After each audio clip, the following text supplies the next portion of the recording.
Riko Watanganeza Ka Emiran Update Podcast. Riko Wanga Manda what next pinga.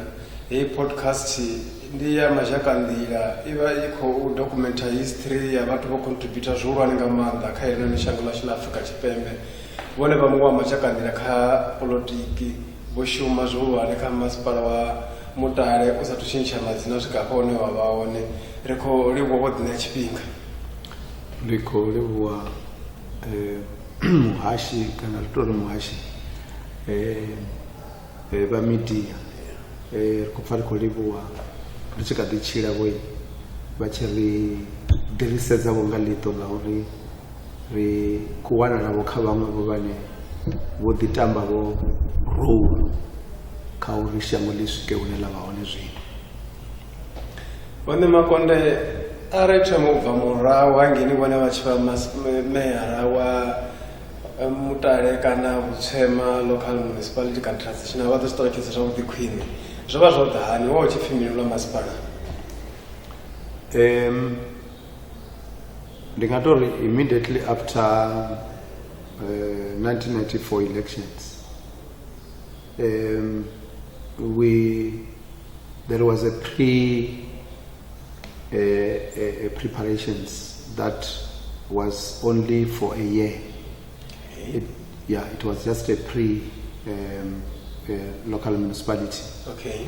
So we happened to be part of that because we would like to drive this new baby which is coming, which is local government. And it was because we were activists by then. We were members of Sanko, called it was Civic by then, and we were members of the teachers formations, and it was Fanatractor by then, and now we started to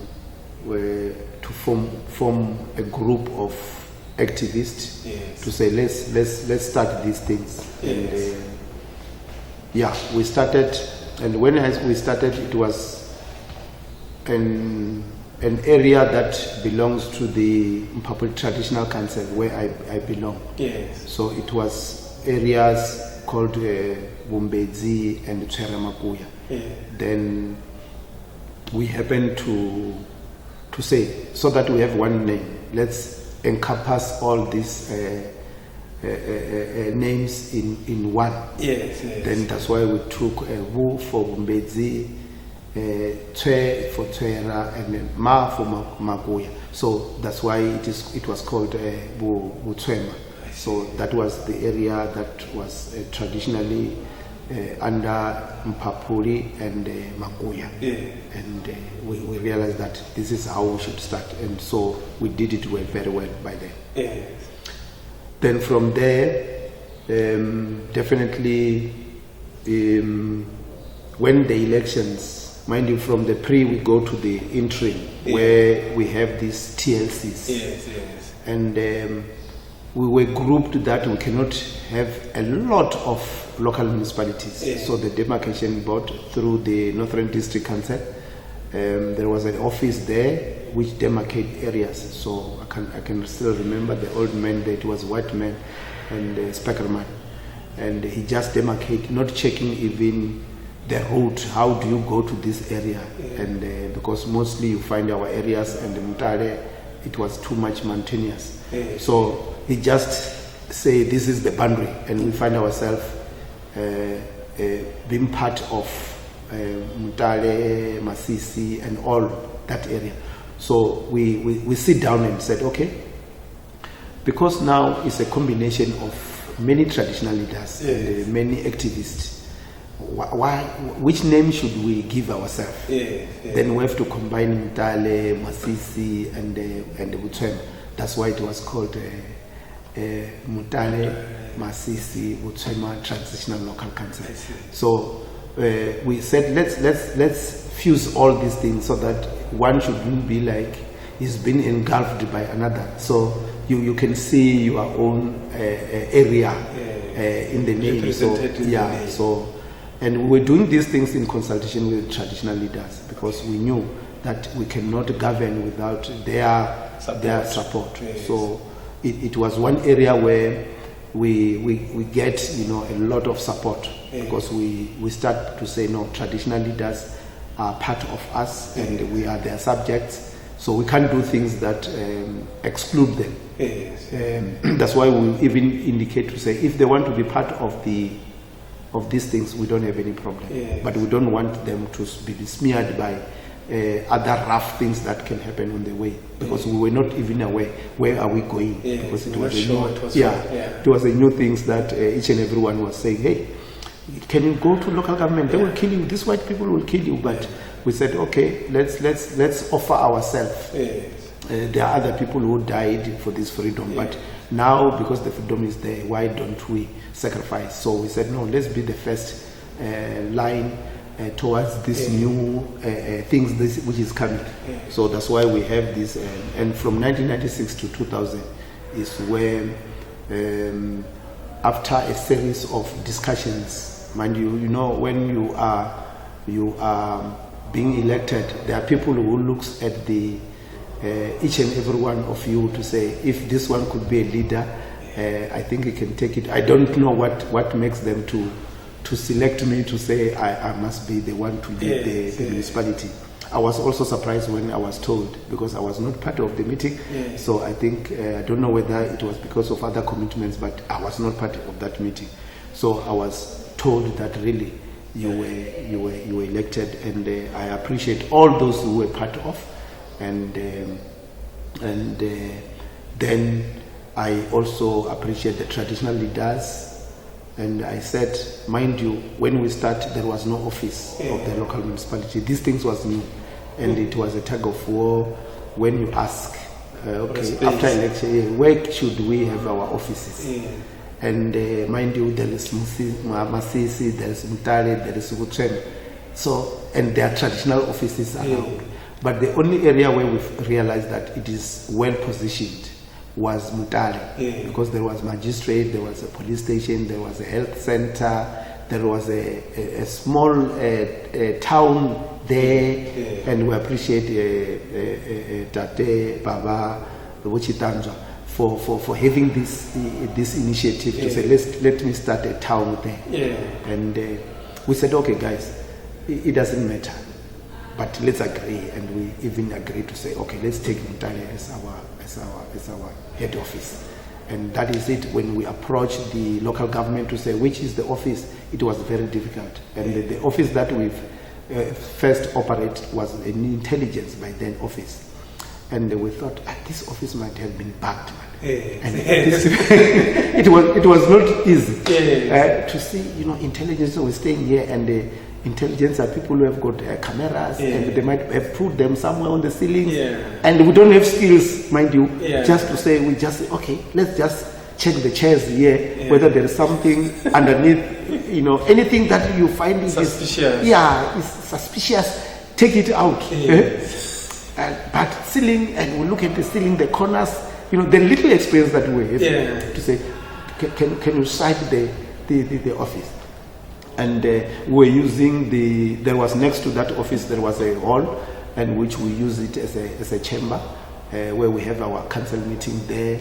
It was very interesting, and mind you, we couldn't go to other council to see, but I still remember when I go to Musina, where Abraham was the mayor, and mind you, he was a mayor after the white guys were there. They were having chains and all these things, and we emulate those things. You go to Makado, things, you go to Vuan where there was Mudaka, they don't have anything. It's like us. How do we get this chain and all these things? But we said, okay, it's difficult and expensive. Let's leave these things and start concentrate on our daily work. And you know, those people were so passionate. And mind you, there was no there were no remuneration. Mind you, they were started earning 140 something rand a month, and though you might say it was much, but it was not by then. And some of councillors do not have even cars, and we were fortunate to have cars because we were teachers, and we were also part-time by then. It was not a full-time event. You have to go to school, you have to negotiate with the principal, It was. So you didn't have drivers, you didn't have people to chauffeur you around? It was only me and my deputy, which were given that privilege. Mind you, we started by having 2 cars, and I just appreciate, even though we were fighting with Vodom, the MEC by then, and he bought us 2 cars. It was a Cadet and a Baki, Nissan Baki, if I still my memory serves me well. And you know, I was privileged to this Cadet because it was a private, you know, and when he goes somewhere, and the Baki is to be used by these officials and even carrying councillors to somewhere to the meeting. I was having a driver, and do you still remember the name of the driver? There were many, because they used to identify the driver. They used to send a driver from transport section. The local government asked transport section to give us because a driver, so that you know that person. And some of them, they were not trustworthy. You know, when they drop us, they just take a car wherever you see it. I don't want to mention by names, but the driver that I can recall, which I work so much, is Mr. Kaku, who is currently, I think he's on leave, if not mistaken, because he was the driver of the current speaker now. He's the guy that was, responsible, reliable, to be honest. And during that time, you know, we have to appoint an official. And we were given another official, but I said, no, I don't want that one. I convinced other councillors to say this one. I don't want to mention my name, but what I can say is that the old man, Mr. Korombi, when I approached him, he agreed, and he was super. And I asked him, Bokorombi, identify some of the officials that you think you can work better with, and don't ever get somebody who's going to headache you. And I will give you a support. I'm not going to say, why do you appoint this one and this one. When I just get the cream, that will make our work easier. And people that really are committed. And he did so. You heard Mr. Masinde Lucas Manyuesi at TBT, and then who were the other people in the council? Yeah, there was the old man, Wochilande. He was a policeman, and he was a retired policeman, and Wumzeda, and Wasan, yes, Wasan, the old man. And I like his character, you know, sometimes vigilant, and you find when he said these things, this is what you must convince him to say, no, the law doesn't allow these things, you know. Old people sometimes you must accept them.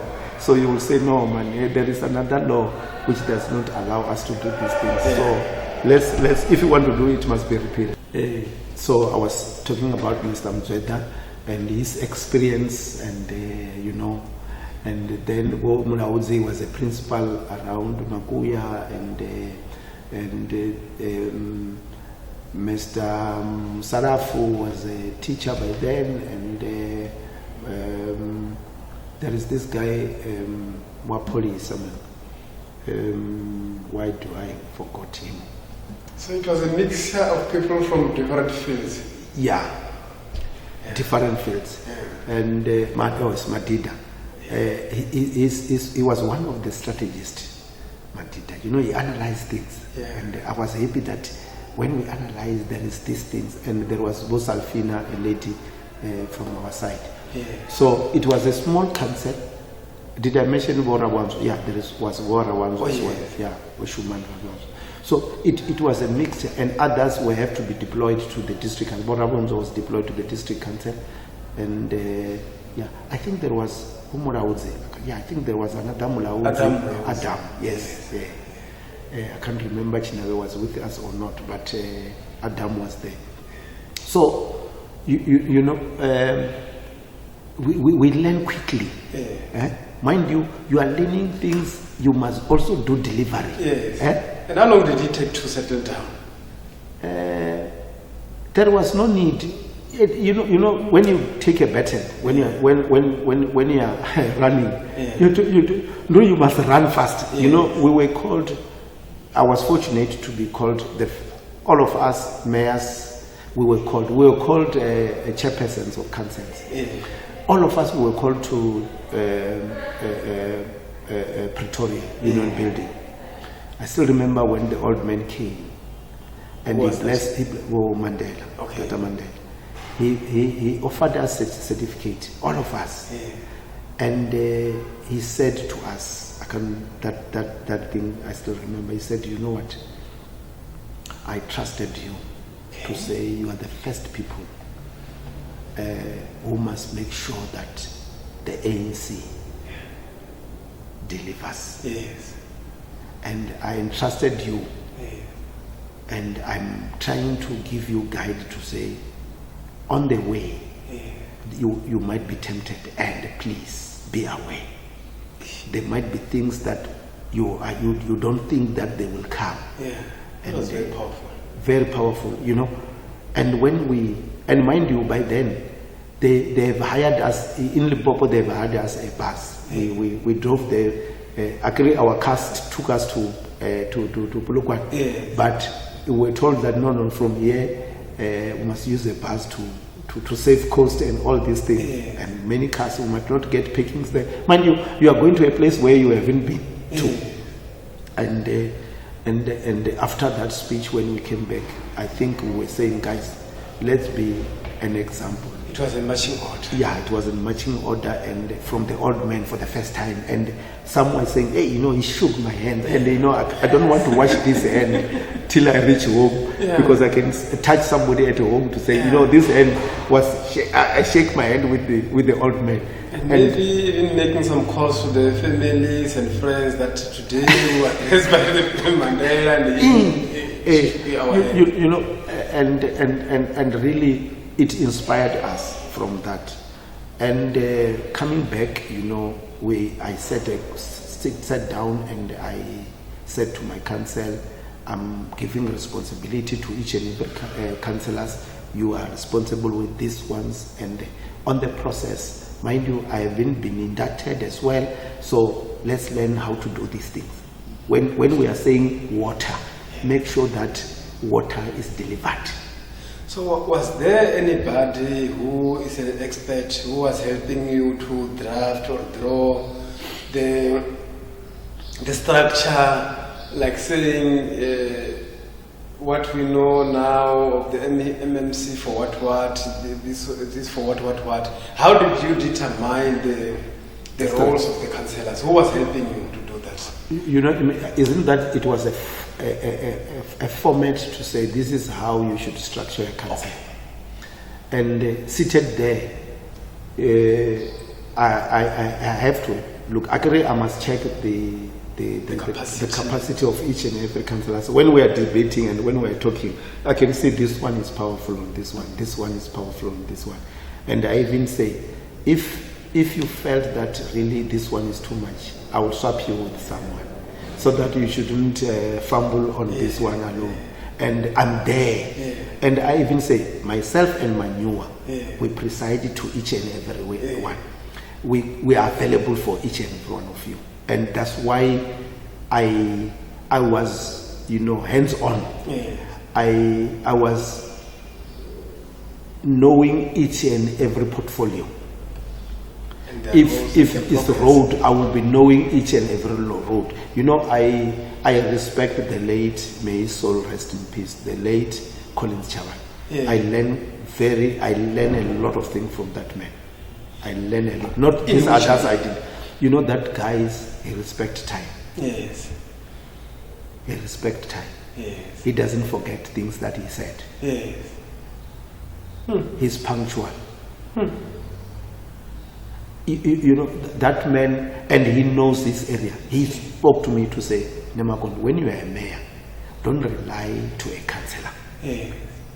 You must know, if it's road, you must make sure that you know each and every road here in your local municipality. If it's water, you must know all the water resources in this local municipality. If electricity, you must know the villages that do not have electricity. everything you must know. When you talk to the councillor responsible, he must know that you know more than him. Okay. But that time, what was his portfolio at the provincial level? Who?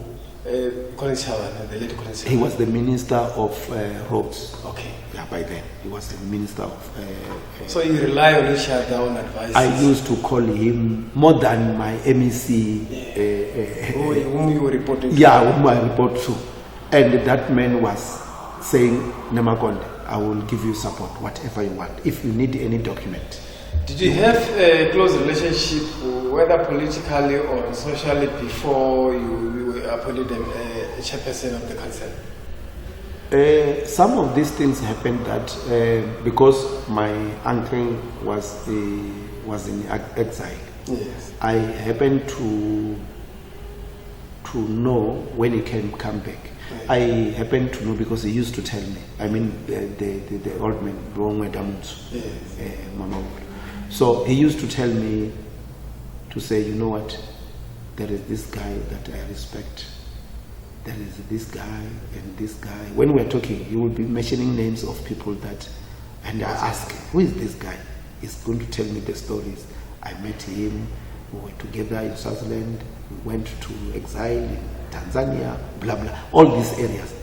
And I even said to him, can you tell me, provincially, who do you respect? He even indicated which one in terms of his own caliber, and locally who are the other comrades, because you can't know all of them. Yeah. So he will be identified that, you know, that old man, you know this one, you know that one.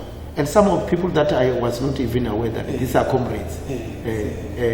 That currently you find people are not respecting those people, but they have contributed a lot. And he taught me that that's why I even respect some of the elders who were very, very strong politically before we knew about this politics. The other things that I should have stressed, our council, the strategy that I have was to have good relationship with the traditional leaders. Yes.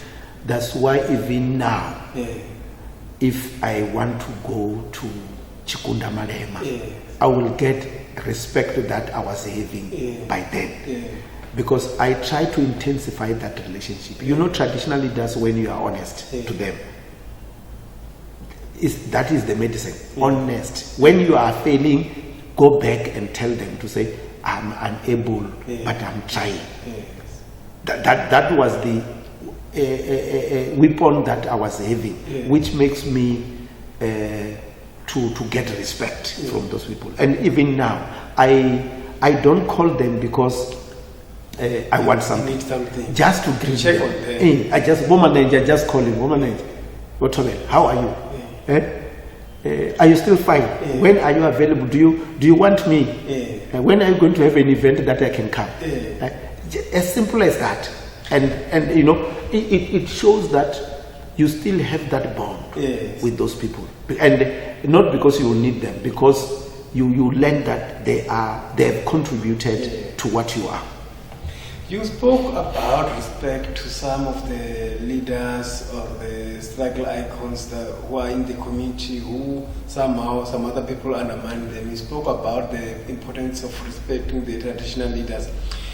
How do you feel about a situation where you see the current generations undermining and insulting and howling at those senior leaders, including the traditional leaders and the political leaders? It is a pity that morale is fading from us. You know, when you allow respect not to be part of you, it's very bad. And because those are things that are part of you, but you don't want them to be part of you. And you know, when you said this eyes is not part of you, whereas when we see you, we see that this is a human being because it's got two eyes. It is something painful. Because even the Bible sometimes, you know, in other verses they indicate that you must respect And if you don't do that, the other generation, even your kids, might not be respecting you, and they will haunt on you. So this current generation, in a branch meeting, we used to sit and we debate issues. We don't howl to elders. That's why even now, even if I differ, there are comrades, there are senior comrades. Currently, there are senior comrades that I learn in the council. Can you see Womativa, Malindi? Those are people that, especially in our local municipality, I respect them because they were there, and even if I have got different views, I don't express it the way today people, in an insulting way. In an insulting way. But I must have another way of, but I think we'll look at that simply, and maybe I go after that meeting and said, no, that issue was not is not correct. You didn't look at 1, 2, 3, but I think this is the way. He's going to show me. I might be wrong. Sometimes people might think they are right whereas they are wrong. But you sit down with that person, you say, my thinking was not right. Their thinking of yours was not right. But after explanation, sometimes you might find that he was wrong. Or when he is wrong, he is going to accept. And I said, I didn't want to raise it, mind you, in that forum, because I don't want to disrespect you. You are my leader. And even now, I still have a respect of elders. And now I'm not going to a meeting where you find people are jumping on top of the tables, people are throwing chairs to each other. I don't see myself being part of that meeting where there is people who do not have this respect. Let's talk. Let convince me by facts, not by action. Convince me by fact to say this is not the right way. I will surrender to say, Homsep, no, you overpower me, not because of your physical strength, but by facts. And we want our young people, because they are educated, to deliberate, to read, and to go to school. Go to school, read. Sometimes call these elders to give you the history of the ANC, where it comes from, so that when you debate, you are matured. This is what we're advocating. This type of behavior, how is it affecting the organization, even the future? Because it seems like it's being threatened because of this bad tendency, where also you find that some people who are not supposed to lead the organization are forced into a position of leadership because of that behavior. How is it affecting the organization and the future of this organization? Sometimes we used to not even going to a branch meeting. Because we don't want a war zone to be part of the war zone. And that's why a lot of people are just moving away of these glorious organization meetings, because that platform sometimes might degrade you. And you find a person is insulting you in a meeting, and I might not feel it right if an elder is insulted in such meeting, which we don't know what was the reason behind, whether there is an ultra motive to do that. Because when sometimes these people do that, they want people who are coming to build the organization to move away, so that they get the space. And when they get it, that might be the strategy. I'm not saying it is right, but it might be a strategy. And when you leave, they are happy that now we are going to control. No one is going to oppose and reprimand me of what I'm doing. So it is a threat. Look what people punish by not voting. People, they will just stay at home and not go and vote. They might not even go and vote for another organization. They will just sit and say, no, it's fine, it's election, but my conscience is saying I must go there, but why? And he sleeps, and then he just listens the results at the end when it's fine. But it is very painful. Yeah, deep inside his head. Very painful. You know, to go and not cast a vote is suicidal. And we are trying our best to go and do, though we have, you know, serious headache. When from home, when you are going to vote, and you can see that sometimes you are going to vote for a councillor that really there was a chaos in the nominations. People were saying this one is right, but I think ANC was doing right to say let councillors go and campaign in the community and community vote before election was done. I think if we can follow that, because they can see that it was a good way of correcting the past. Since generally it seems like the senior members and the honest members of ANC no longer they are selective in participating in ANC meetings, especially in the branch level. Do you sometimes have forums, although they're not formal, where you call each other to discuss and share ideas how to go out of this situation to solve and save the organization? Yeah, you need to do it very strategically, because you might be labeled to say these are anti. Yes. But there are forums that there are groups that we interact. Yes. We've got group WhatsApp that, you know, birds of the same feathers, you know, we group each other and we share to say, where are we going? Can you see things are not doing it right? And can't we do 1, 2, 3? And immediately when if you formalize it, you are going to have a problem. Labeled, and sometimes because you want to have that platform to go and prove yourself, the people might take it seriously to say, really, this is what Nemakonde is stood for. He wants, you know, these things, and or you are saying this one is now EFF. This one now is COPE. This one, can you see his agenda? He's pushing agenda of whoever. Whereas we are trying to build the organization and to bring back those who are trying to say no. Now I'm disillusioned, but bringing them back to say no, guys, we shouldn't give up. Who must take the blame? The current generation, your generation. Who must take the blame for the failures and all the problems that are happening, the anti-ANC behaviors that are happening?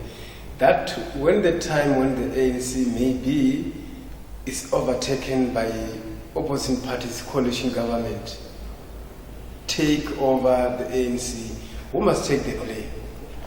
You know, we are from different school of thoughts. Yes. You know, when ANC took power, we were not aware that there is money. Yes. And I just want to have my own thinking that people can judge me the way. And maybe it comes back to what Mandela said on the way, you must be very careful.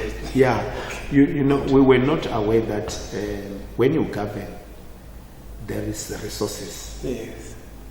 And if you don't see that these resources is for the poor, yes. This resources is not for me. Yes. This resources is for service delivery that we fought for. We didn't fight for ownership. Yes. We fought for, people fought for. People died. Yes. You know, they died for these things.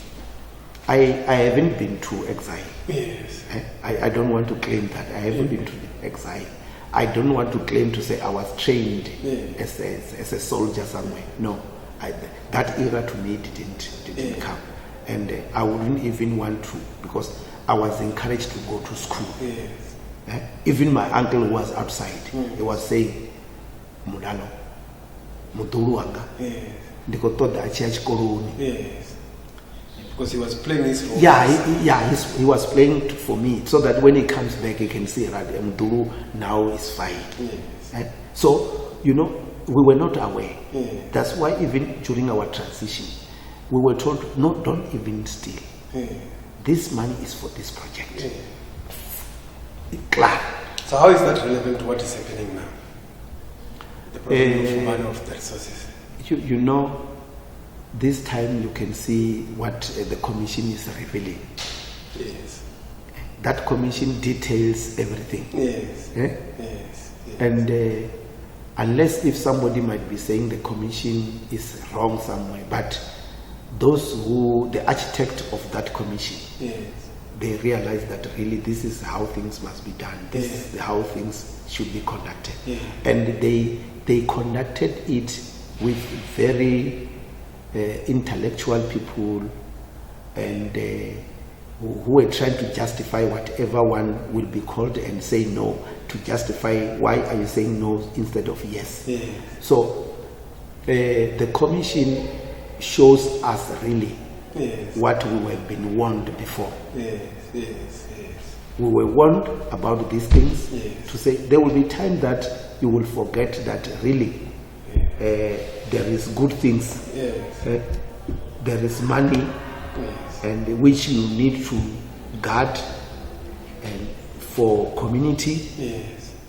And you can see during elections when people are giving pictures of there was a road in an IDP, there was a road that was supposed to be constructed in this area. You saw the stadium on the media, Yeah. when they said this stadium cost so much, and when you go there and quantify, you find it is not done that way. And it's another element. If there was no money, I don't think this power contestation was so it will be so rife like what it is now. We'll come back to this issue of money and how it can be solved. But let's go back to one of your achievements that is standing there forever. I think it will stand as a monument. The RDP houses that your leadership built in Masisi. I'm not sure about the other areas. They are so nice, they are modern, even they were built long ago. How did it come about? Who designed them, and what did you feel? How do you feel about those achievements?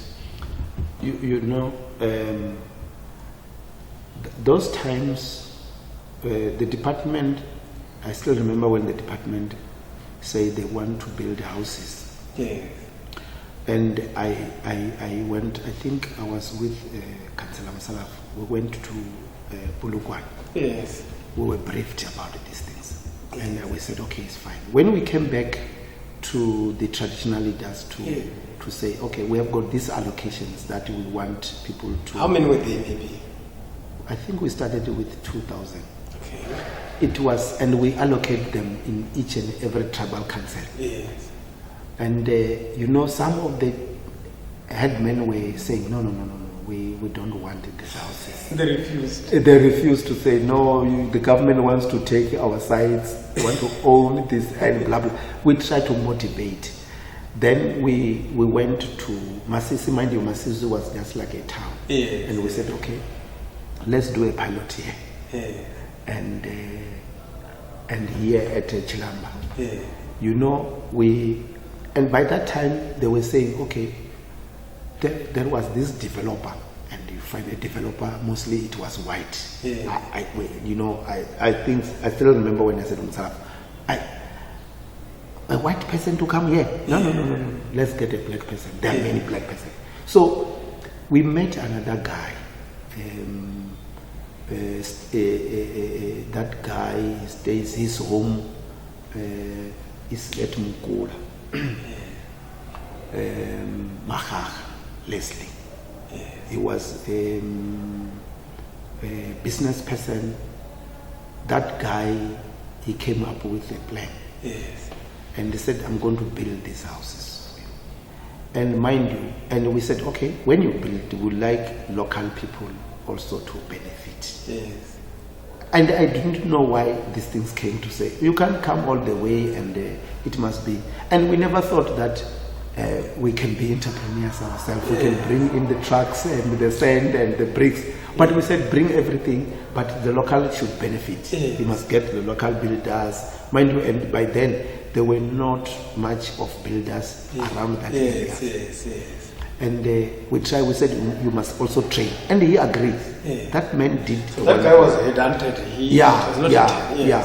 We even, that's why I said, I even asked Bodombo and Bo Collins to say, do you know of any other person here who can do? Because you need to do an application for housing, so that you are accredited and they can see that really this man can do this job. It's not just to go there like myself and they get me. So the housing was done. The one thing that I think our council did well by then, it was electricity. There was another guy at Eskom, Baloui. I went with him. I was with Mulalo, he was a principal. I first went there alone. I said, Mulalo, Bo Baloui. Our area is rural. Yes. This area will never get electricity for this 5 years. I asked Eskom. Eskom is saying, no, I can't go to Masis. I can't go to those areas there. It's rural. I said, what do you think? I said, okay, I'm thinking of, I've got money at NDT, Northern District Council. They've got my money there. My equitable share from National, it is there.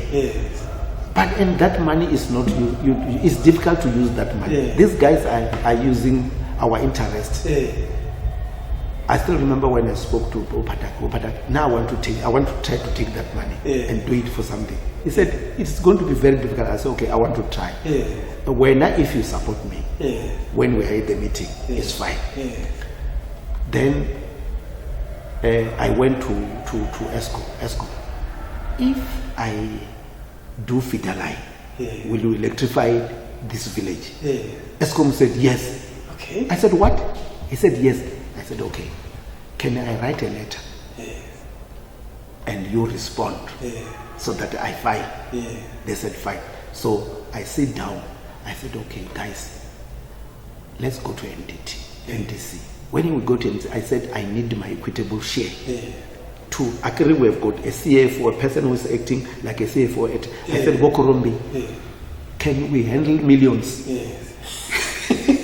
And mind you, by then, I don't know how was a million by then. That type of we didn't know about these millions. I said, can you handle more than 20 million in your account? Will you attend, you will manage it properly? Then Mokondi said, I will. I said, okay, it's fine. I said, guys, I've got somebody who's responsible, and this person, you can go and check him with his staff. They can administrate these millions. They said, what is it that you want to do? I said, we want to do feeder line, because those people might not even get electricity during our term of office. And the president said, we must bring service back to where we are to. And I said, Eskom, he said, if I wrote a letter committing, they will electrify all the villages. I said, do you know when they said all the villages? I mean, a village comprised of more than 200 sites, 100 sites, and I'm talking of many villages. I said, okay, it's fine. Then I said, okay, to do this thing, Eskom, they said, no, you must get a person who's respected, who has got good record, who can do the feeder lines properly. I said, okay, it's fine. We said, okay, where can we get this person? Eskom said, no, we have got other guys that are doing this feeder lines for us, so you choose. So this guy was a Zimbabwean, Shigumira.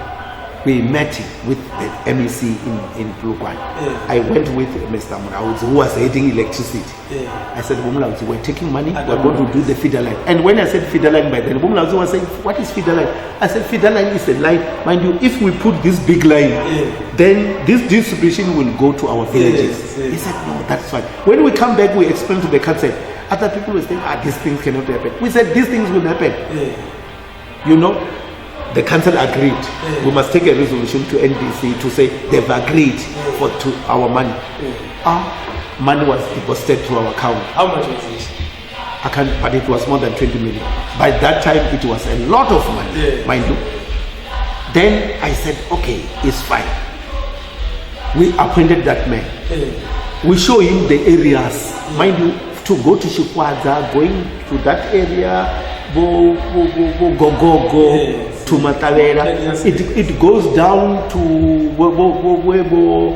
this guy Fingapi Aparikota Gundani, that village here, where Munauzi, a teacher, the one who was a teacher, you call him what?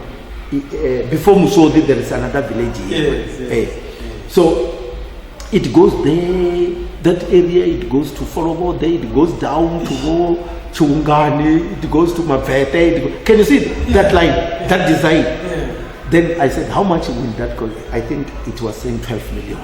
Close to 12 million.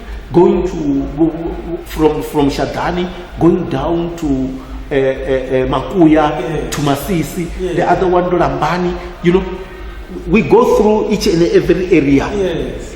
When we are done with that approval, and the money is there, and mind you, we were trying. That guy, we advertised. That guy got a tender, and from there we do, and we said, ESCO, we want, when we are done with this line, we don't want you to say this line was not done properly. You monitor this line. Give us a person who's going to monitor this and satisfy yourself to say the line was done properly. Then immediately when the handover is done, now I'm going to inform these big guys in Pulukwa to say we are done with the line. Now we are coming to energize the villages. You know, I haven't seen, I called traditional leaders to that meeting. ESCOM confirms to say we are going to do electrification for all these villages that this feeder line passes.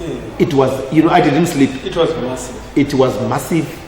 I was so happy. Electricity was going to other villages where I never thought. And people were happy, and we said, this is, and you know, a lot of municipalities were asking, how did you do these things? We explained to them, this is how we did. And we agree with the community to say, roads, water, electricity, which one do you want? And they prioritize electricity. And this is what we've done. Even the minister came. Who was Minister Better? It was Mufamadi. Okay. Yeah, it was, I think it was Mufamadi.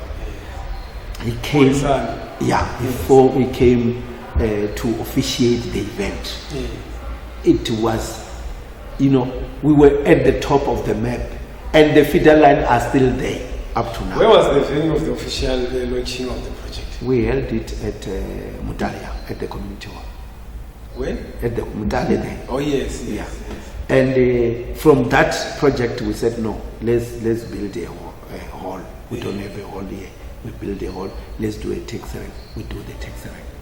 So from there, we were having good plans. Unfortunately, we have to move out of Mutale, and Mutale remains as a local municipality. Then I moved to Tulamela. I was a councillor. Then I did well. I was happy, and I was deployed to Malamulele, because it was an office of Tulamela as a town manager. I went there. Though reception was not good, but I worked with colleagues and comrades there until everything was fine. And you know, sometimes when you bring another tribe to another tribe, it might sometimes sound, but it was explained, and I was extra.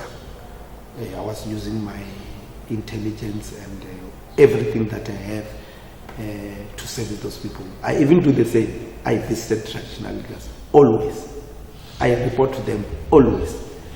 The activists which are there, I met them and I discussed everything that they want, and I was on spot on. And I didn't wait for the traditional leaders to call me to say we went to what. I went there and sit and listen to what they want. The unrest that were demanding the independence of Collins Chavale local municipality were there. How was the pressure and how did you deal with it? You know, sometimes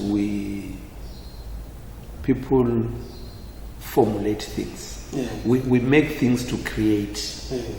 You know, I could say, when I was called back, I was not happy as well, because I could see that here we are leading, we are making a crack for something that will haunt us. Yes. And I even said, you must put somebody who is active there. Yes. To do a lot of things that those people want. You don't put an administrator who will be in the office there. Put somebody who will go to the community and service. When they said the road, he must call the tractor to come.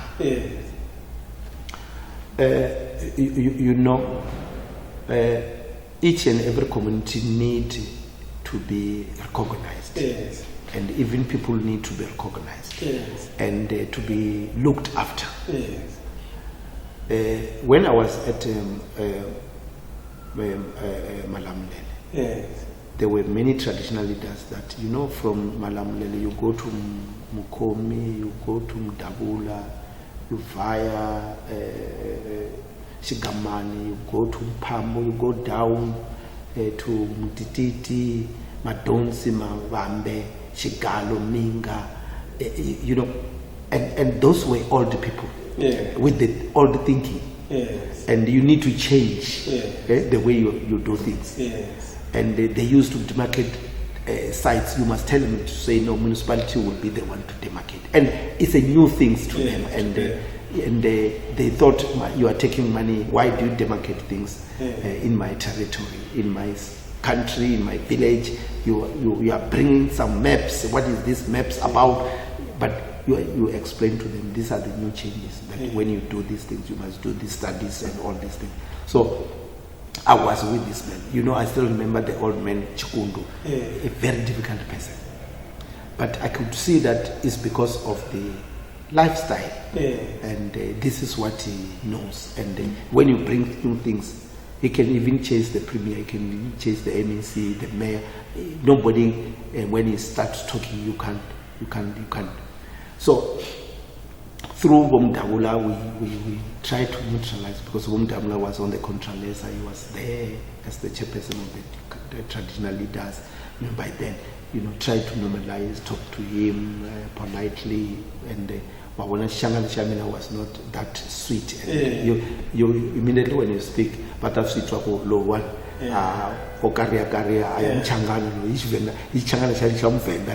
So they will start doing that, but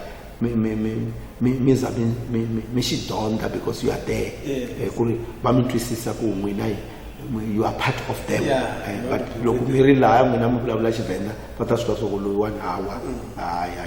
I saw this. When you are in Rome, you must do what the Romans are doing. So,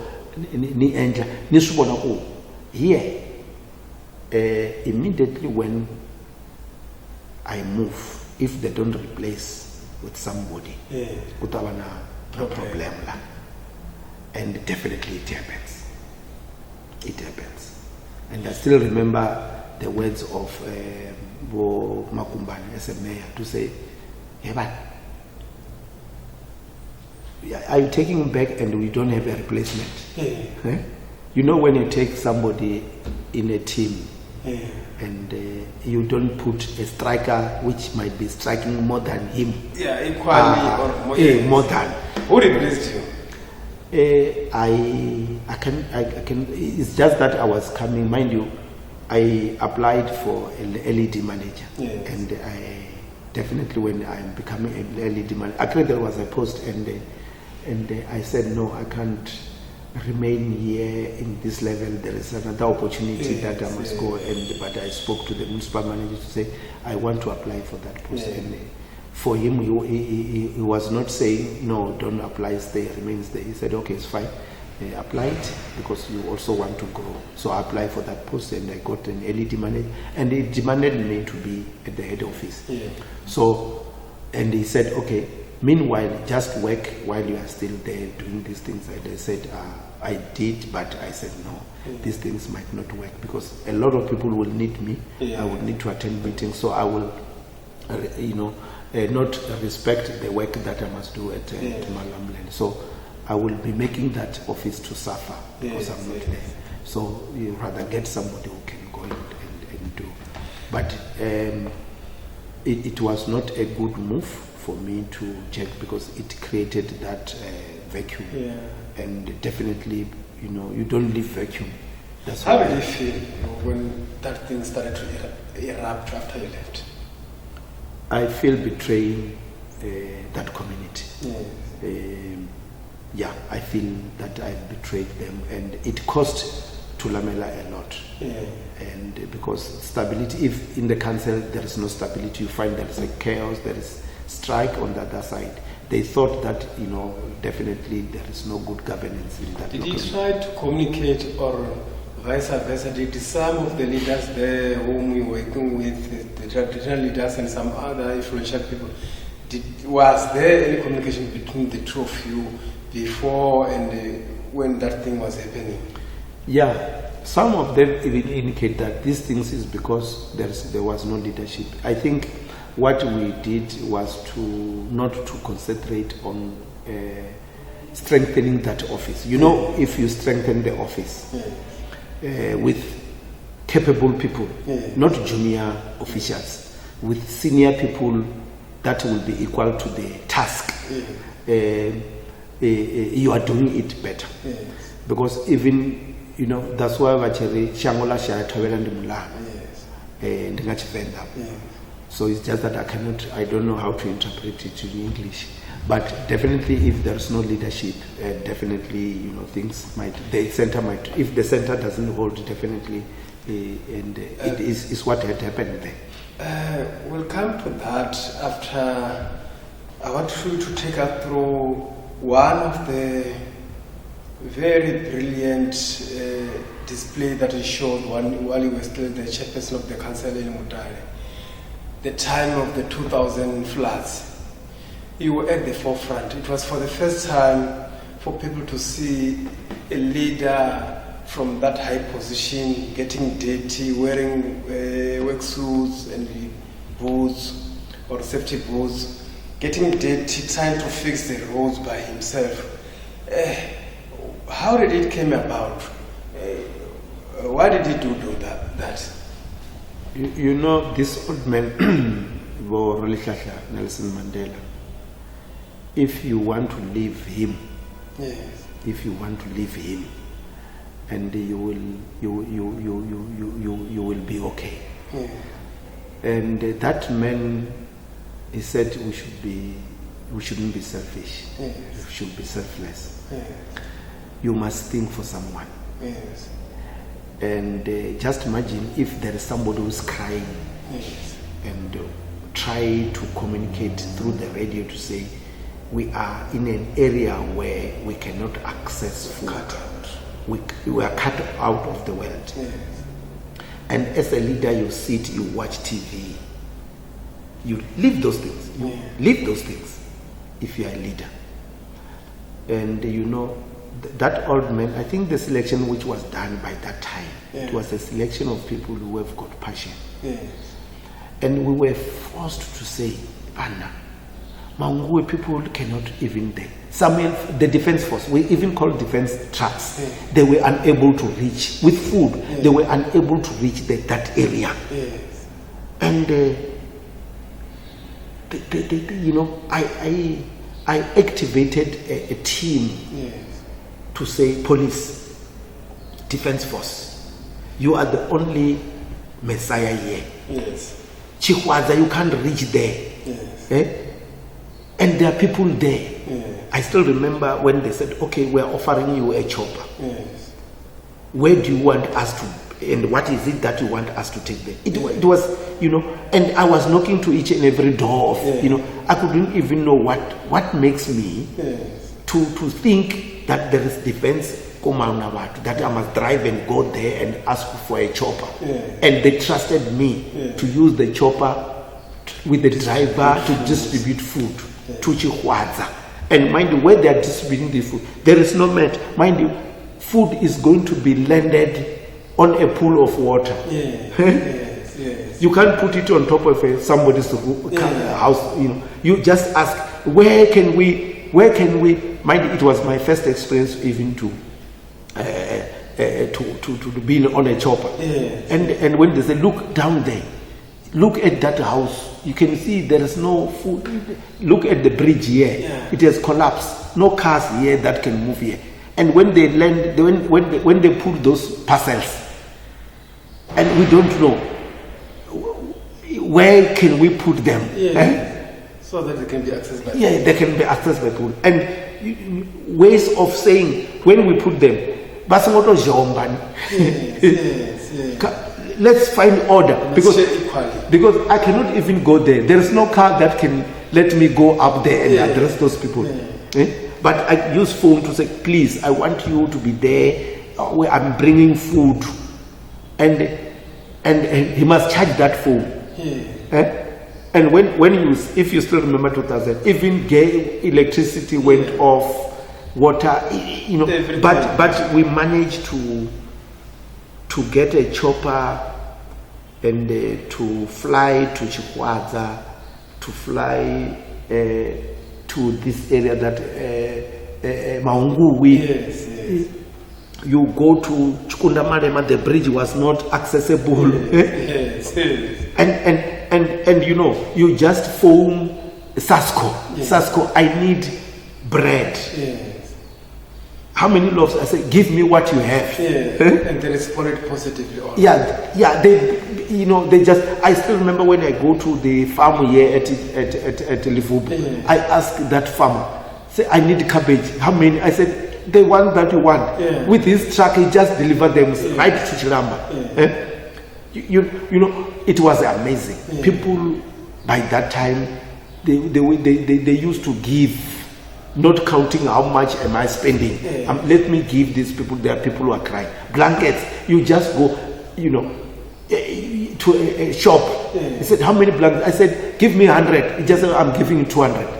And we were not even thinking that we must take 2 and take it to my house. How did you decide that?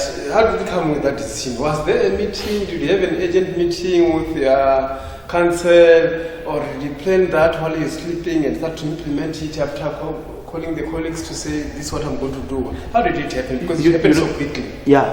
I used to call councillors to a meeting, and in that meeting I said, I want to have, now from today we're not going to have a fiscal meeting. And if I tell you to say, go this way, the food will come in. Be there. That's what you must do. Actually, you are crying to say, hey, now I can't reach it there. Because there is no accessibility of that area, because the road I just say, defense, can you do this? Police, can you do this? You drivers of these graders, get out. Just try to make the road accessible. This main road. People by that time, each and everyone was crying while he was working to say people might die. So let's work 100. And some of them never want for this overtime. They never applied for overtime. We're saying, guys, let's work. If you're hungry, tell me. Food will be brought to you. I will give you what I have so that you eat while you are working. Petrol, diesel, order. People make sure that the fuel is available. It's enough. And everything was going super. That's why we were hands-on, and I said I will be there. Like what the current president, he said, I will be there with you, because I cannot sit and fold my hands. Let me be the last person to reach home. Let me the last person to eat. With that type of energy that you were able to discharge, being in charge of such a huge or big area, how do you cope now? You are in the position that you are now. You are a hands-on person. How do you fulfill yourself or make yourself happy to show that I'm happy in what I'm doing? Because you have been there in that highest position where you were able to show your experience and your ability. Then now this is some sort of a lower position that you had before. How are you coping in this situation?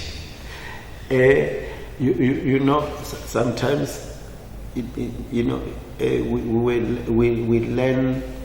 Some of us, this ANC taught us to say, you will be deployed, and don't ask why, and go and show the potential that you have where you are, and don't ask a lot of questions. That is the school that we went, and which we were taught. And I think I will die within that school. You need to change, mind you, from a position where you command. Whatever you say, you command. I want you to do this, and now you are being told, do this.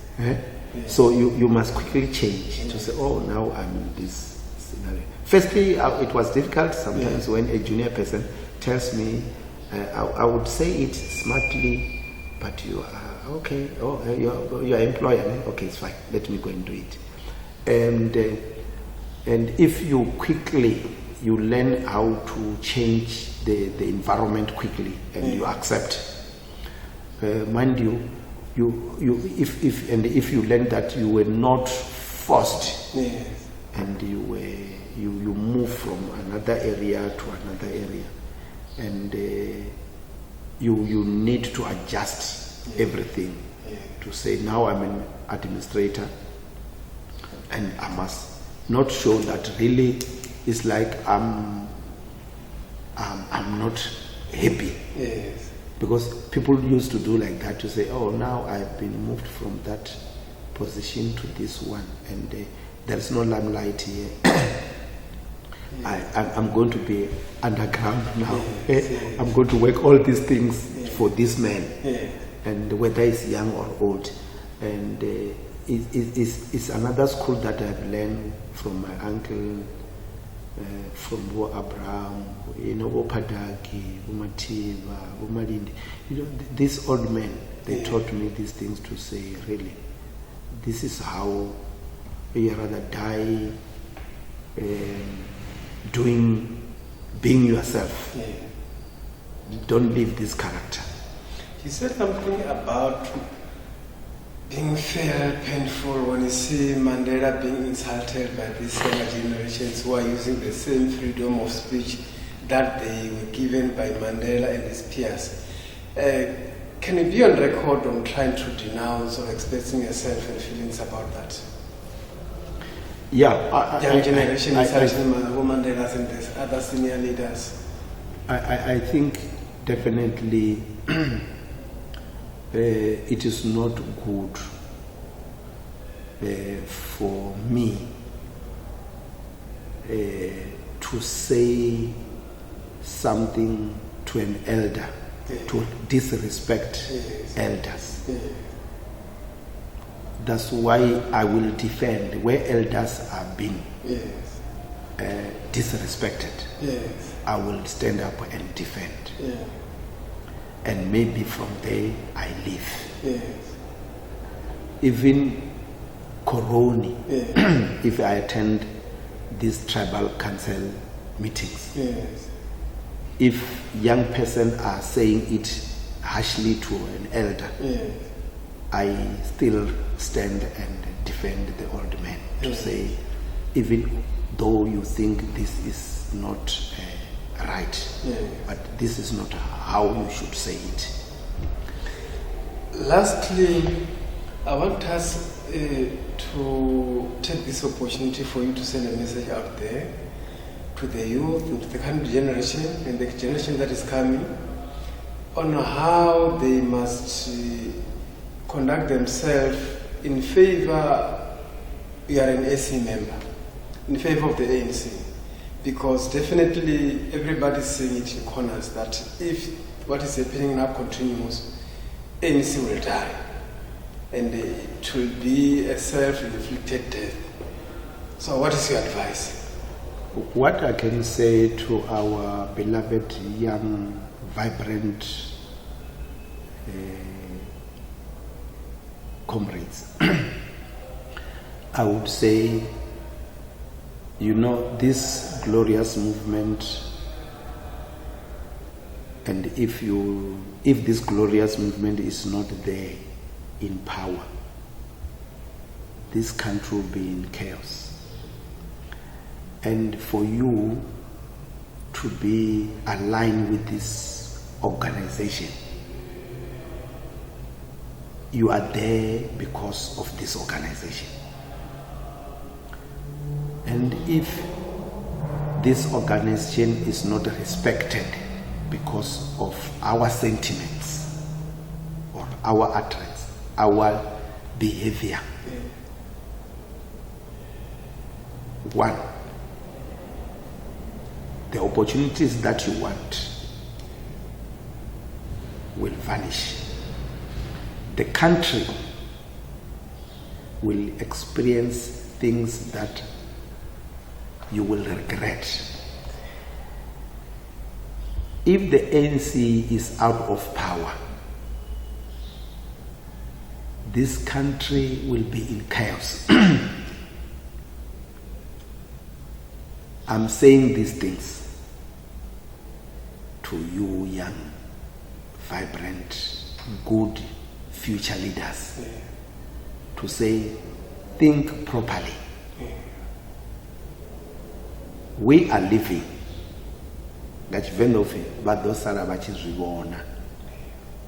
and we don't want this ANC to collapse in our watch. Why are you saying if the ANC is out of power, the country will be in chaos? Look what is taking place in Parliament. If currently we can say, as opposition, who do you want to lead this country? Do we have a candidate that will lead? Can you lead even this opposition, if we can ask them to say, can you lead this country?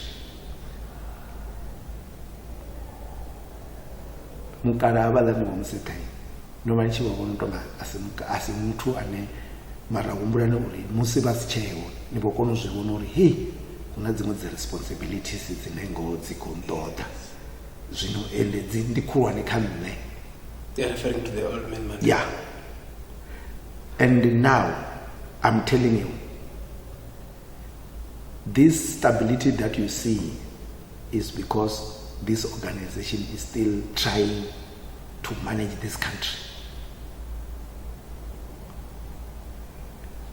It's just that I don't know whether we'll be there when this organization is not on power and we see what will happen. And risongotoda utobona zvitu ngamato zviyababa. That's what you feel Thomas matenda ngobona zviyababa utenda ngobona nichikotobona uri nikakatini apa auchena ngomela murau. Please say that in English.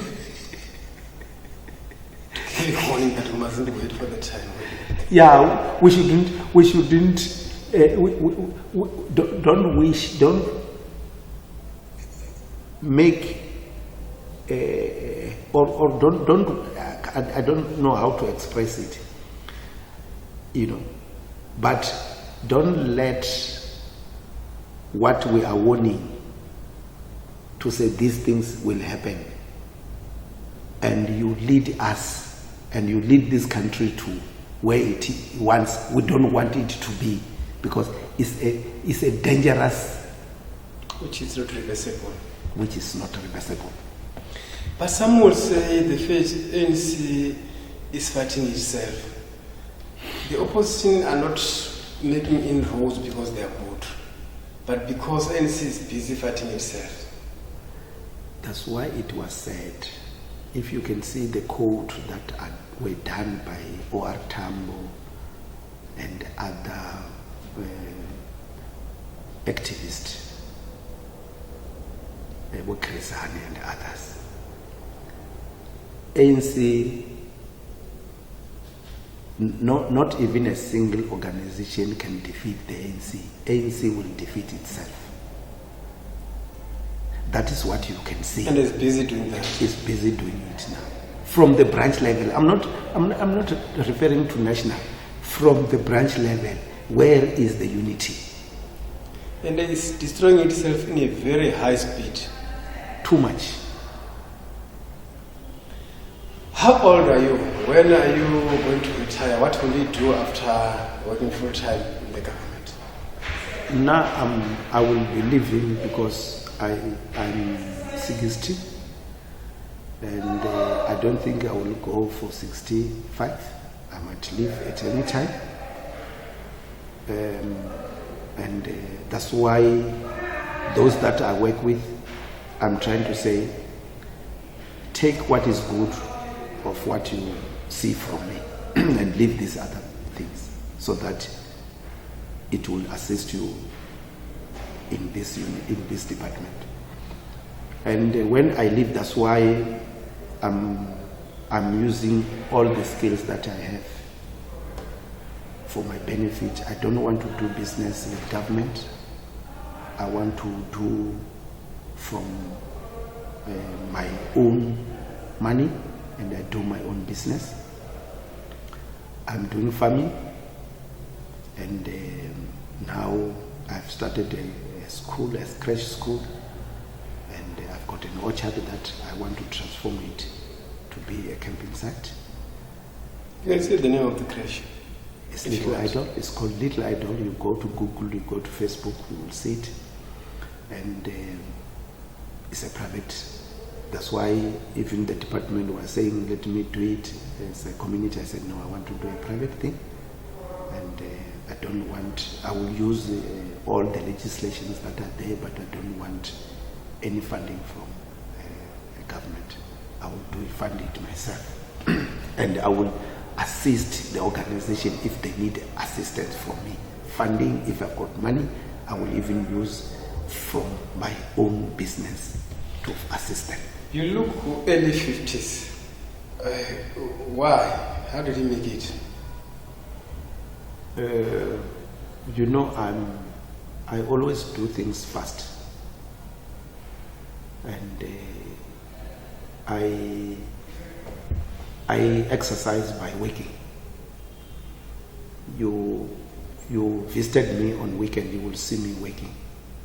Either I will be on my orchard, I will be where I'm growing my crops, I will be at the crèche. It's where you will find me. I only go and attend meetings, invited meetings.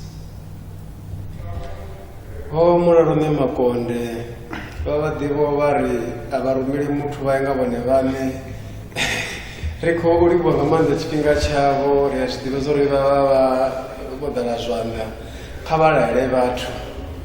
Hai, vhathu vane nda vha funesa dzikhonani dzanga ndi khou livhuwa u thetshelesa